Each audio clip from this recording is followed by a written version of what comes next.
everyone, Jenniferlyn here from ISMY Normal. Happy Paranormal Day! So today we wanted to take a little flashback and look through some of our paranormal experiences to date. And here with me, my husband Michael. Just kidding. He's working in Ohio right now, so we're not going to be able to have him in this video, but we for sure will have him in future videos. We're going to be doing some podcast type things and some other videos to share experiences, so you'll definitely be able to hear from him shortly. So unfortunately today, you're stuck with me. So one of my most amazing paranormal experiences, and I'm not going to share a couple of them because they're shared with Michael and I want him to be able to give his input on them as well. But one of the things that sticks really out to me quickly was actually pretty recently at Ohio State Reformatory. And we were there just a couple weeks ago, and while we were setting up our Schrodinger experiment, which is where we set up our static cams and we leave the area and we just let them roll and we see what we can capture with a laser grid and different devices laid out to see if anything interacts with them. We didn't have the right tripod. So Michael's like, I'll go back to the car and get our tripod. And I said, okay, no problem, which meant I was all alone in the West Cell block in the pitch black. So being the scaredy cat I am, I was just walking around talking and putting down, our music box and some other piece of a device. And things were going off and things were happening. And I'm like, wow, this is crazy. The music box kept going off. And then I was walking around asking questions. And then all of a sudden I see Mike's flashlight come around the corner. And then I hear his footsteps and then he appears. So, he was out in the car, right? It took him a while to come back to me. When I reviewed that evidence of just me setting up the camera, what was happening at that same time was actually a whisper came over and it said, "Hey, Jennifer."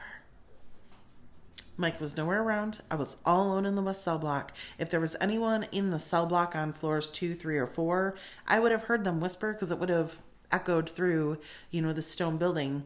And even if Mike had said it, I would have heard him, but he also wouldn't have been whispering because he was nowhere near me. He was literally walking into the West Cell block when this was happening. So he was clearly outside of whisper zone. And plus we don't whisper on our investigations just to avoid situations like this. So my big, I get the little tingles up my neck from it was the, "Hey, Jennifer," moment at Ohio State Reformatory, which we didn't even realize we captured until we had already gotten home and was reviewing the data. So that's pretty exciting.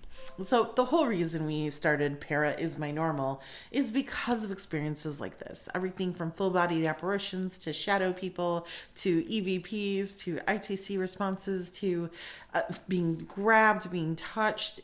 So many experiences we've had that we realized we need to start trying to capture them, trying to validate them, trying to debunk them, trying to share them with the world. Because honestly, if you're interested in paranormal, but you just don't know where to go to start, that's what we're here. We're here to help empower people to embrace their passion. And if you're interested in becoming a paranormal investigator, we're here to show you that you don't have to go out there and do these crazy things and go to these crazy locations with all this crazy equipment and make crazy hour-long documentaries on it like it's a full-blown television production. There's a space in the paranormal community for all of that. And I love watching that. That's not what I'm here to create. What we're here to create is a space for people who are enthusiastic about the paranormal, about debunking it, about using skepticism and scientific method to truly try to understand more about the world we live in. To understand if there is a possibility that there is life after death. Are these spirits really communicating with us? And how, if so, how and why aren't we getting more communication with them? There's so many questions we don't have answers for. And the more people we get in our community doing these awesome things, using all this new equipment, bringing to the, AI and bringing all these different technologies into it to help us try to understand more, I think it's amazing because it's just growing our space and it's kind of fun. So what's coming up for ISMY Normal? Obviously Eloise, that's a given. We're there this weekend. We'll also be there quite a few times every month. We're going back to Ohio State Reformatory. We have Mackinac Island, which is super rich in lore and haunting history.